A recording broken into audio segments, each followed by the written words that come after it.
ಬೈಲಹೊಂಗಲ ಪಟ್ಟಣದ ಐತಿಹಾಸಿಕ ಹಾಗೂ ಪ್ರಸಿದ್ಧ ಶ್ರೀ ಮರಡಿ ಬಸವೇಶ್ವರ ಜಾತ್ರಾ ಮಹೋತ್ಸವವು ನವೆಂಬರ್ 10ರಿಂದ ಭವ್ಯವಾಗಿ ಆರಂಭಗೊಳ್ಳಲಿದೆ. ಇದರ ಅಂಗವಾಗಿ ನವೆಂಬರ್ 12ರಿಂದ 15ರವರೆಗೆ ಸತತ 4 ದಿನಗಳ ಕಾಲ ಬೃಹತ್ ಕೃಷಿ ಮೇಳ ಮತ್ತು ಜಾನುವಾರು ಜಾತ್ರೆ 2025 ಆಯೋಜಿಸಲು ತೀರ್ಮಾನಿಸಲಾಯಿತು. ಶನಿವಾರ ಎಪಿಎಂಸಿ ಸಭಾಂಗಣದಲ್ಲಿ ಶಾಸಕ ಮಹಂತೇಶ್ ಕೌಜಲಗಿ ಅವರ ನೇತೃತ್ವದಲ್ಲಿ ಜಿಲ್ಲಾ ಮತ್ತು ತಾಲೂಕು ಕೃಷಿ ಅಧಿಕಾರಿಗಳ ಪೂರ್ವಭಾವಿ ಸಭೆ ನಡೆಸಲಾಯಿತು. ಸಭೆಯ ಅಧ್ಯಕ್ಷತೆಯನ್ನು ಶಿವರಂಜನ್ ಬೋಳಣ್ಣನವರ ವಹಿಸಿದರು.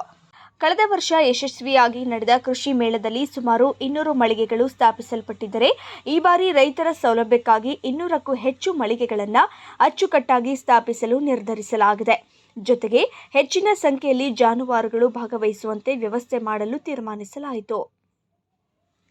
ಸಭೆಯಲ್ಲಿ ಪುರಸಭೆ ಅಧ್ಯಕ್ಷ ವಿಜಯ್ ಬೋಳಣ್ಣನವರ, ಸಹಾಯಕ ಕೃಷಿ ನಿರ್ದೇಶಕ ಬಸವರಾಜ ದಳವಾಯಿ, ಕವಿಕೆ ಮತ್ತಿಕೊಪ್ಪದ ಡಾಕ್ಟರ್ ಮಂಜುನಾಥ್, ತೋಟಗಾರಿಕೆ ಇಲಾಖೆ ಅಧಿಕಾರಿ ಶೀಲಾ ಮುರುಗೋಡ ಹಾಗೂ ಎಪಿಎಂಸಿ ಕಾರ್ಯದರ್ಶಿ ಎಸ್ಎಸ್ ಅರಳಿಕಟ್ಟಿ ಉಪಸ್ಥಿತರಿದ್ದರು.